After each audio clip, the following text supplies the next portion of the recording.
In this deeply moving episode of Be Seen, Be Heard, Be Proud, transformational coach Keisher Glymph opens up about the real work behind healing. From childhood bullying and trauma to repairing the relationship with her father, Keisha shares how facing her pain became the doorway to her purpose. She reveals how the way we show up in life mirrors the way we show up on her healing table, often tight, guarded, or even trying to control everything. Through her journey, Keisha shows us why awareness matters, how repeating patterns are messages, and why letting go can change everything. If you're on a path of growth, searching for clarity, or ready to break old cycles, this conversation will inspire you to see yourself differently and finally step into the version of you that you've been becoming all along. Join me. And one more thing before we get started, y'all. Can you subscribe to my podcast and leave a review? Can you like on social media and share an episode or two? Thank you.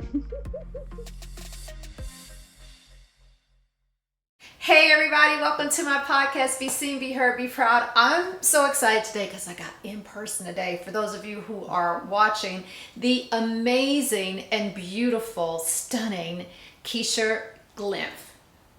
Thank you. Thanks for joining us here today. Yeah. You are what? Thank you for having me. I'm a wellness and transformation coach. And she said that, and I messed it up. So, wellness and transformation coach. And you do a lot of things with aromatherapy, touch, with doTERRA. And y'all, can I just say, I had my very first session because I was hearing a lot about it on TikTok, right? So I'm like, one of my girlfriends happened to know you, and she was like, she's in town because you're on this big East Coast, West Coast, North Coast, South Coast tour all over the place, touching people, touching lives. And so I had my very first experience a few days ago, and I was like, wow. And you know what? I didn't tell you, but that night was the best night of sleep I've had, and I don't know when. Oh, nice. Yeah, yes, it really was. That's so good. Because I have to get up and take my puppy out, and I can never go back to sleep. Yeah. And this time I went back to sleep like right away. So that's, a testimony to the wonderful work that you're doing. Fabulous. So we're sitting here chatting, y'all, in New York in my studio, and I just have admired you so much for all the work that you're doing. And I wanted to know what gave you the courage to believe that you could be a transformational coach. Yeah. It was just years of, as you know, right? Sometimes we don't know what we're going to end up being and tapping our toes in.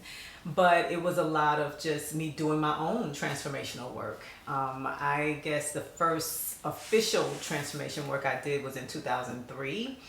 And from that, it kind of cracked the door open. And prior to that, I was always reading self-help books and growth. So I was always interested in it.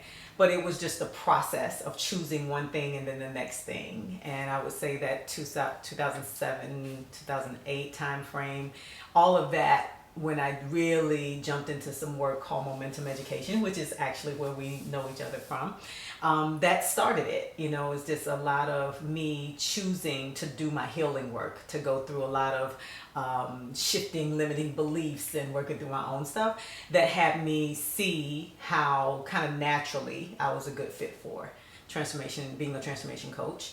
And then the wellness piece was just, that's been a part of me. I've been into fitness and wellness, and I played sports and all of that. And so that was to combine the two was just a natural kind of path, I guess.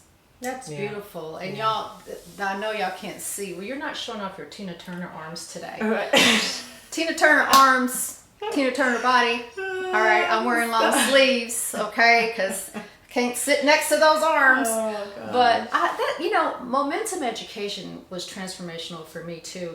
Yeah. And John Maxwell says that personal growth is intentional.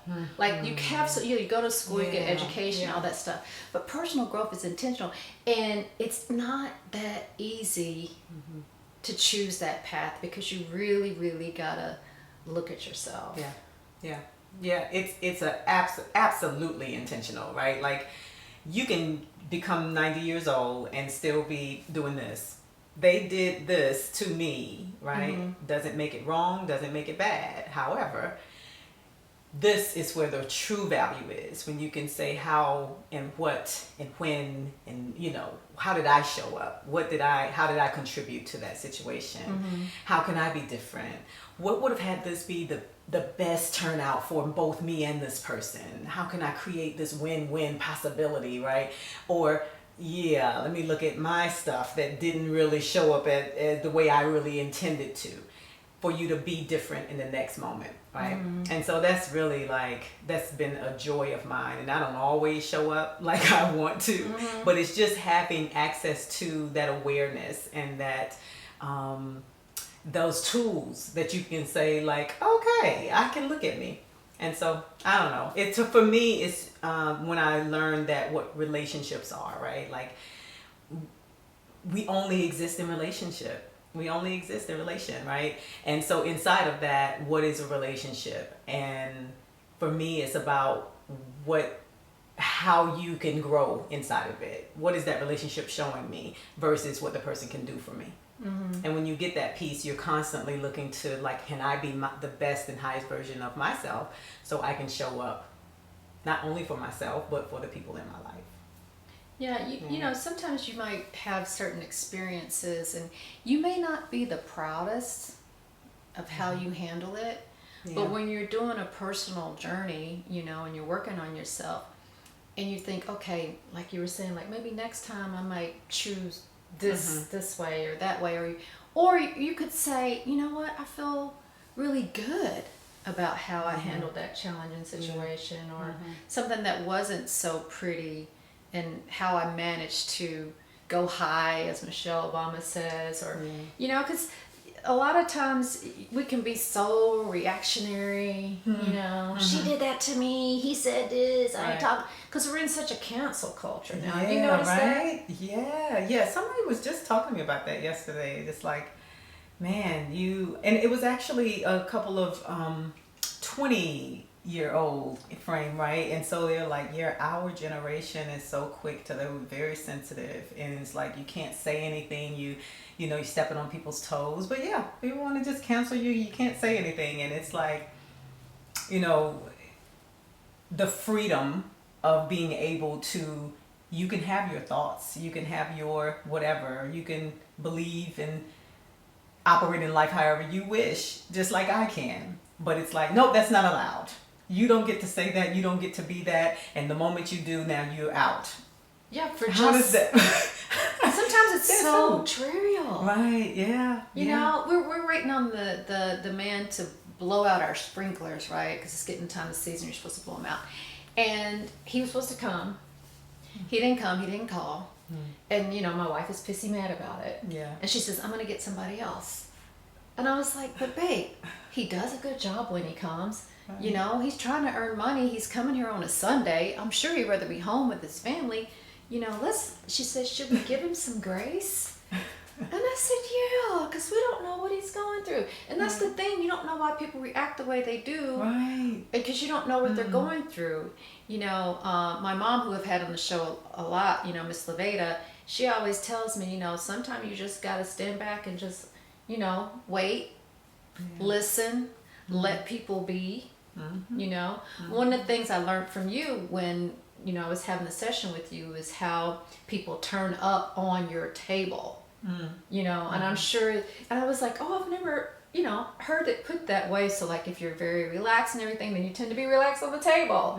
If you're very controlling, you want to control the body on the table. So I'm on the table, she's like, wait a second, you're anticipating the moves, let me do the move. And I was like, oh, I didn't even know I was doing that. And then I was like, oh, is this occurring in my life sometimes, where I'm trying to control the situation? Yeah, it's pretty interesting. How they say however you show up in your life, in one area you show up, that's how you show up in life anywhere else. But it's the same way when I'm doing the body work. So it's beautiful because as a transformation coach and life coach and doing the wellness, to combine all of that when someone comes on the table and see it all, you're being whoever you be in life, right? And so but to have people embrace that and hear it and just like, all right, you can actually let go. And I would say that's the main thing that I see on the table is tightness, looking to control. Like, okay, relax this leg, relax this arm. Like, I actually have you. Yeah, it's okay. And when you think about that in life, how often we're going through life like nobody has me, right? I can't do it. I can't trust this person because if I don't do it, it's not gonna get done right? So there's so many ways that when we're tensing up in life, but think about it, like if you are feeling tense in life, then that's affecting you physically, emotionally, and mentally. And so it's just an opportunity to like let go and then start practicing what does that look like in my life. So the table is just a moment that you absolutely feel good and it's you have that, but then what do you walk away with and how do you then apply that in life? So yeah. Wow, that's beautiful. That's very deep thinking too. So if you could go back like to your younger self where you maybe have had a period of doubt or maybe disbelief, unbelief in yourself, what would you say now knowing all this and actually helping others transform? Yeah,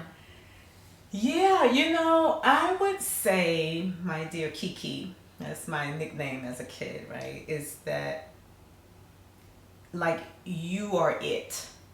It is absolutely divine. There is absolutely nothing that is out of order, right? And so as a kid, I was bullied, right? And a lot of my doubt was just in my like, am I enough? I don't know. I'm not strong enough, right? And that's just what I made up about the incidents that happened to me as a child, right? I was bullied. I was sexually abused as a child. And then I always say I have like 3 pain points. And when you do a lot of work, you can kind of narrow it down to the same 3 things or the same 2 things or the same 1 thing. It's not all these things that have happened. They're things that tend to repeat themselves because if you don't do the work, you're going to keep getting the lesson in a different person, a different opportunity, a different situation. But when I narrow it down, like, oh, this is showing up because I hadn't healed this part, right? But it comes back to the same thing. So I've narrowed mine down to 3. And that's the bullying, the childhood sexual abuse, and the healing I needed to do with my father, right? Even my father had a good relationship, but it wasn't great until I was intentional about doing the healing work to make it great, right? But my work with him didn't come until I did the work with the sexual abuse, and then that opened up a door to do work with my dad. But what I took from my dad in going through that, basically he was he was doing the best he could, but I would overhear him say things like, "Now that one right there, I don't know about her." Right? Oh, talking about he you. Couldn't get it, right? And so I was always the misunderstood. And so to the middle children, we often are the different ones or the troublemaker. And I was not the troublemaker, but I was a different one. And so I longed for them to get me, to see me, right? Understand me. Can't y'all understand, And so that was something to move through in my life, right? So that was my thing with my dad, is that I didn't think he saw me. And then I've spent a lot of my life looking to prove, like, I'm smart enough, I'm good enough, right? Can't you see me? And then the other 2 pieces, the sexual abuse was, I'm not loud enough. I never spoke up about it. The bullying was, I'm not strong enough. I didn't fight back. But once you can unpack all of that, you can see the beauty in it as well, right? Because I really wouldn't be able to even say it like this had I not done the work around it and be able to support others through their stuff, right? That's kind of like how they say your mess becomes your message kind of thing. Yeah. But do you feel like those pain points help to shape what you're doing today? Do you think you could do this work if that hadn't have happened? I can't say, we never know, would I be able to do this work Maybe, but would I be able to do it the way that I'm doing it? I doubt it. Okay, so you can't say that you wouldn't know for sure if you would be doing this work, but you would not be doing it the same. Right. Yeah. It's like, it's all the pieces make up the puzzle, right? And so, who's to say if I'd be doing it? But it's kind of like your own recipe.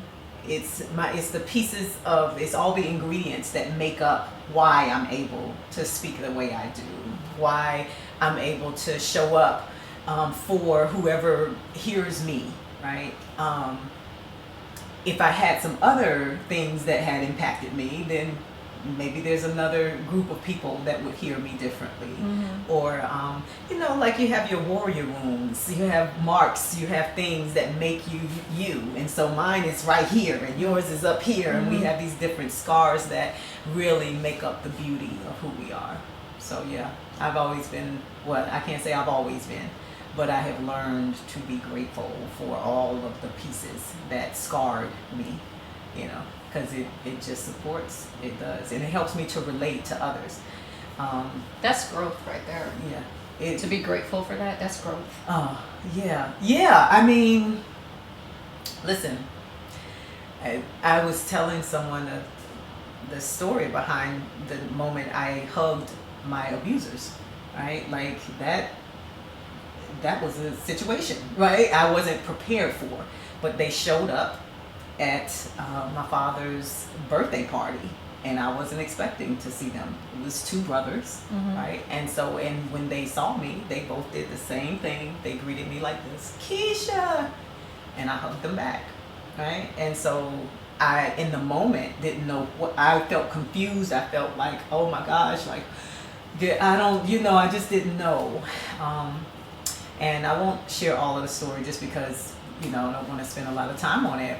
But to fast forward, I was in therapy at the time. And when I got back to my therapist and told her what happened, and she said, wait a minute now, let me get this straight. So you're at the party. You have your siblings are there. Your father is there. And they're allowed to stay there. And nobody's saying anything. And the one person who attempted to kind of stand up for you was your brother. And like, what you need me to do? And you kind of calmed him down, like, no, right? And then everything just went on as is. And I was like, And it didn't click for me that it didn't sound that way or feel that way in the moment. Because I realized at that moment, and what she got me to see was that was my coping mechanism. It's a way to get through life. Everybody's okay. Let's just make sure everybody's okay. Because she then asked me, well, how did you feel when you hugged That him? was my question. How did you feel? And I was like, I kind of felt like, well, I'm a little confused. What's happening? This doesn't feel comfortable. I don't know. I felt nervous. And she stopped me and she said, no. I want to know how you felt right before you chose to hug them back. How did you feel then? And I was like, I felt like, F you, get off of me, and she was like, yeah, that right there. That's what you haven't been allowing yourself to feel all these years. And so instead, your coping mechanism has been to, I don't want to make anyone uncomfortable. Let's make everything okay. Keep the peace, right? And so when she said that, my entire life flashed in front of my face. Like, that's what I've been all the time and every time. I'm the peacemaker with my friends. Like, everybody, come on, we meeting over here. Let's make sure we're okay. I was the peacemaker between my siblings. I am the peacemaker. So your coping mechanism can work for you. It's working in many ways until it doesn't. And the times when you don't need to be a peacemaker, when you maybe anger is needed, it may be more challenging to tap into that, right? And so mine, that's been a lot of my work, is repressed anger. Yeah. And that's a whole nother story, finding out how that is attached to the liver, right? And knowing like I have liver stuff that I have to attend to because anger is attached to liver, right? And that could be whether you got road rage or you don't express your anger. Either way, it's like in there and it needs to be healed. Wow. So yeah. I would think like hugging, I would be like, like, did y'all just forget? Right. Yeah. I You know. forgot what you did? You think I forgot what you did? Yeah. Do you know how traumatic that must have been for me? Or you have any idea? Right. And you're just going to stand there and hug me, pretend like it didn't happen, and hope nobody says anything. Mm-hmm. Like that, I think my mind would have went there. Yeah. Yeah. But the work that you're doing on yourself, you know, and then each of those things that you mentioned are so freaking painful. Mm-hmm. Bullying is freaking painful. Right. You know, our relationships with our parents, if it's not what we want it to be, it's painful. Yeah. Sexual assault is painful. And to be able to heal from all of that and work through all of that, you know, my mom says, you know, you can't really talk about the club if you're not part of the club. So like if you were, you know, helping one of your clients and you haven't experienced bullying, you can kind of talk about it, but when you say, listen, I know what that feels like. Yeah, it's a different story. Yeah, because when you said bullying, it just went straight through me, because I got bullied too. Wow. You know, and I remember how painful it was, and how my mom would be calling parents, telling the parent, just tell her to leave her alone. Tell her to leave her alone. And then years later, the girl is like wanting to be friends on Facebook, and I'm like, wait, like, why you want to be friends? I mean, like, you were my worst tormentor. And honestly, I guess I just wasn't there, Keisha, because I just couldn't accept the invite. You know? No, I got it. And she tried like 3 times. I was like, girl, did you forget what you did? Right. You know? Yeah. Well, and then that's a, you know, I truly believe something Maya Angelou said that I remember Oprah repeating, I think, that I'm responsible for the energy that I allow in my space, and I'm responsible for the energy that I bring to the space, right? And in so doing, right, when someone is looking to be your Facebook friend, you like, I'm responsible for that energy that I bring into the space. And I wouldn't have invited those guys to the party, but the moment showed up, right? And then I got to be with it however I was with it.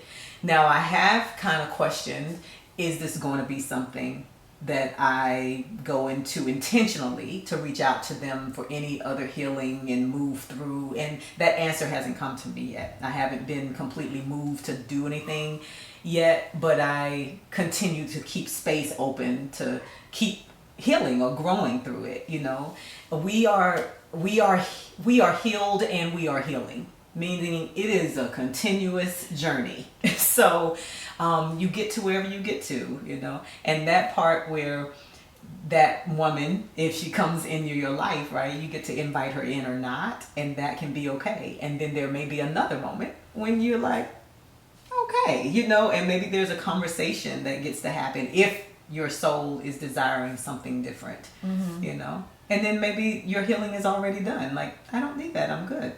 Yeah. You know, and I just think each person's growth is just different, you know, it's just different. It's but it's really being able to ask and retrieve that answer for you. Because if you're going to look at something outside of you and you're watching something and some other person went through their healing some other kind of way, and you're like, yeah, I should do that, right? Like, but is it yours? Or do you know what yours is? And not to make whatever yours is wrong. It's just your path. And if you're not ready, that's perfect. You know? I think that a lot of times we want to just pretend like those painful things didn't happen. Right. You know, and you just push them down. You go, and you'll hear people say, oh, I'm over that. Yeah.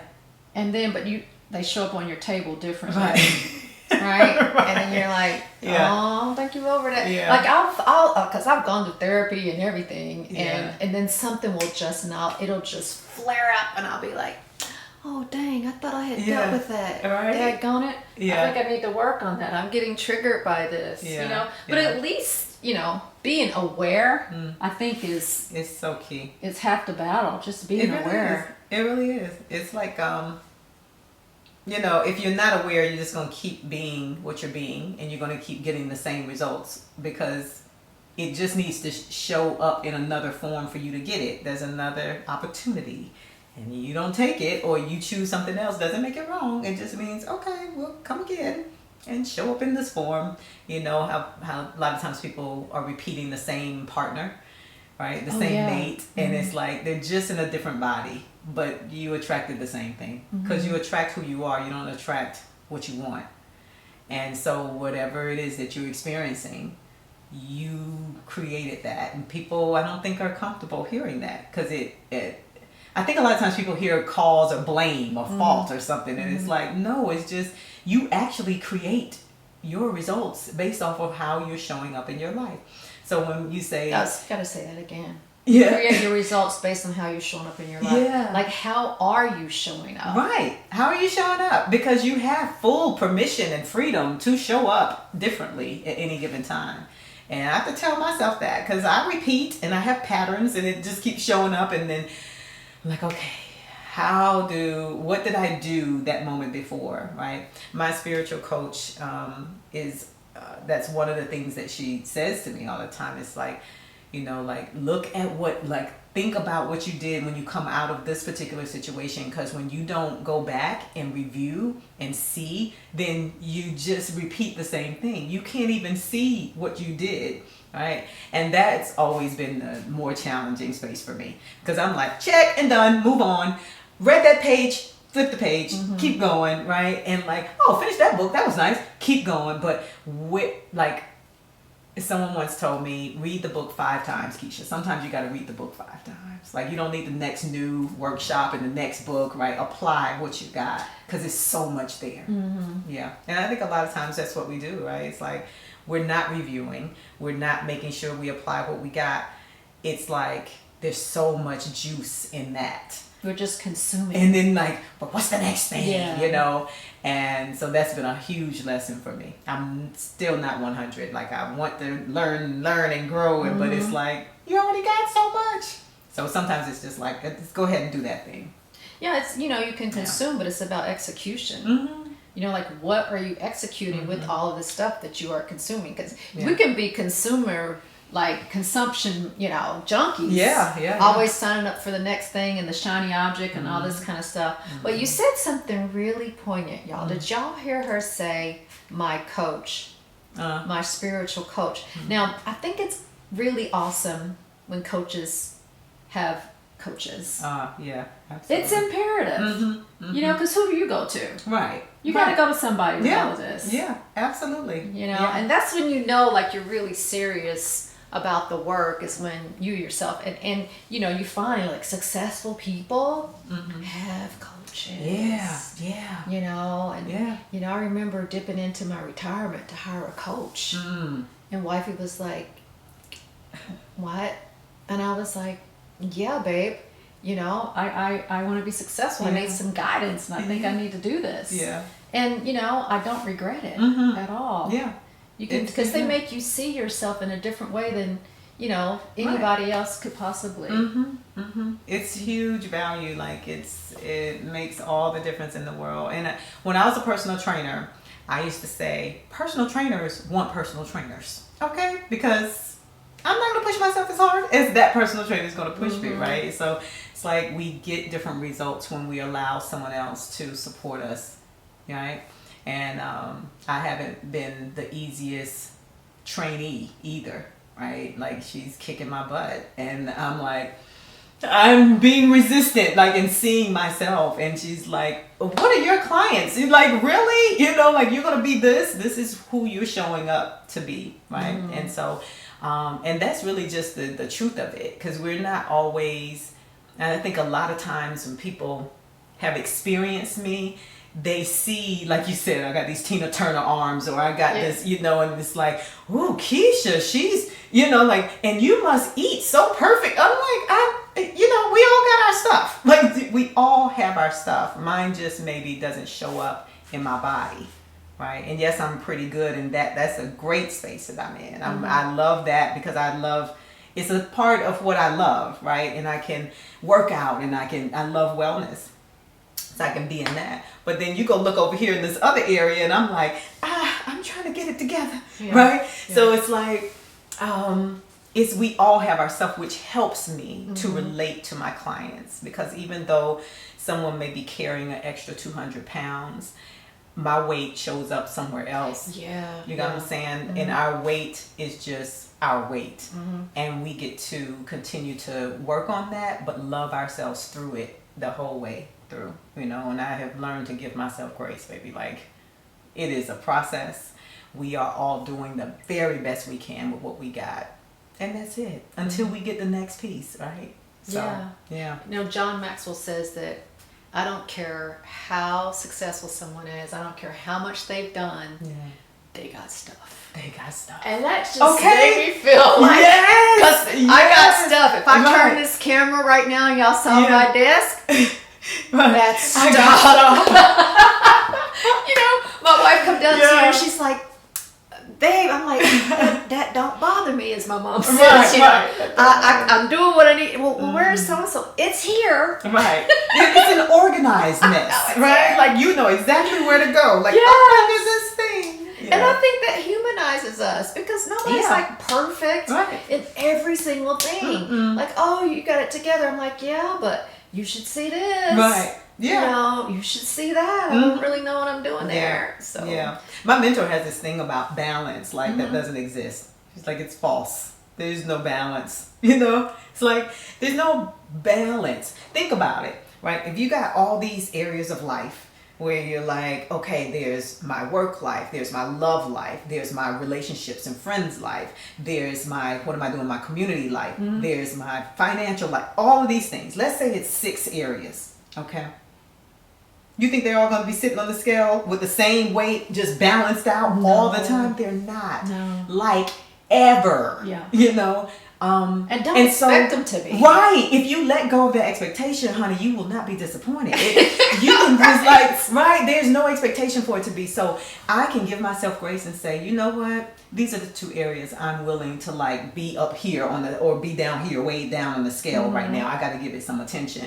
These right here, well, they will be fine. They will be fine. Or I'm going to give it a little bit. But over here is where I really need to give attention and be okay with that and know that you are rocking that thing out. Yeah. You know what I'm saying? Like strengths based. Okay. Like, you don't ask me to organize nothing. Right. Okay, it's not going to get done. Right. Yeah. And the thing is, if you're like, the way I look at it, if I'm a 7 in something, then I can see me trying to get to like that 9 or 10. Yeah. But if I'm a 2 or a 3, y'all, why am I going to bother to try to get to a 5? You know, that's still mediocre. Yeah. Yeah.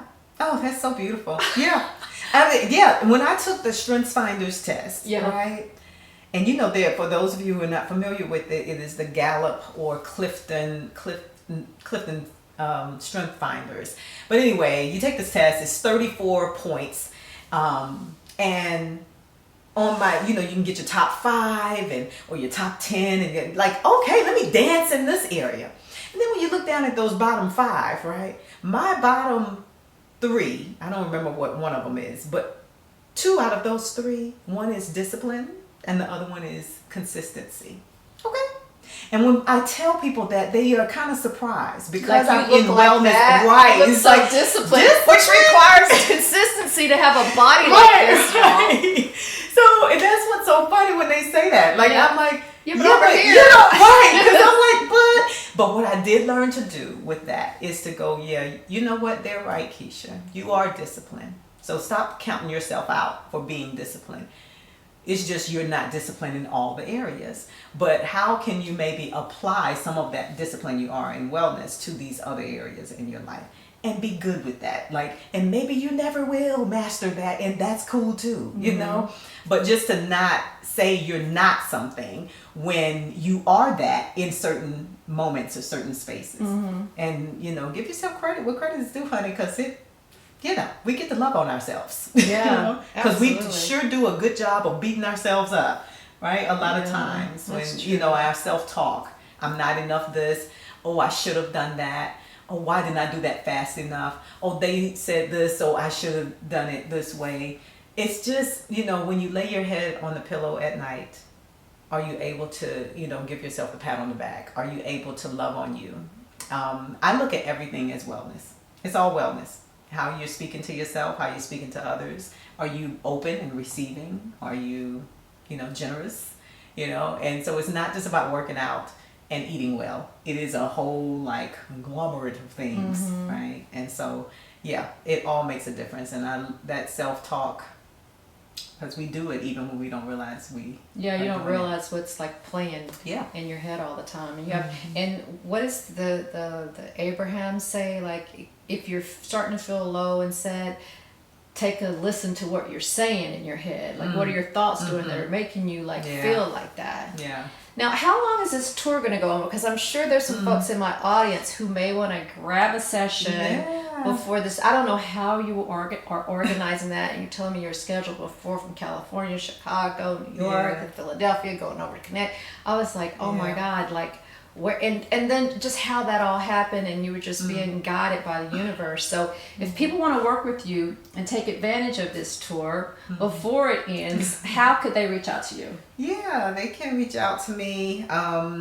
mostly on Instagram. I am on Facebook as well, but it's just my first and last name. So Keisher Glymph. And check the spelling, honey, because you know, Keisher. I'm sure she'll have it in there.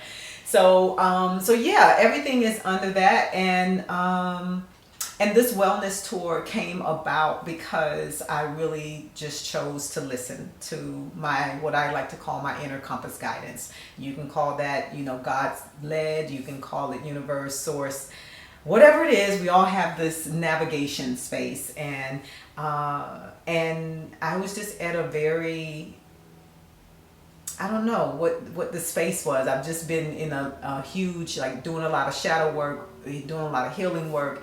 And then when I finally felt like I had my feet on the ground a bit, my brother transitioned, and that just kind of took another hit.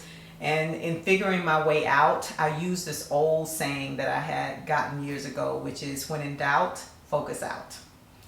And that just means be in service. Just come outside of being with yourself and so involved, and just go help some people.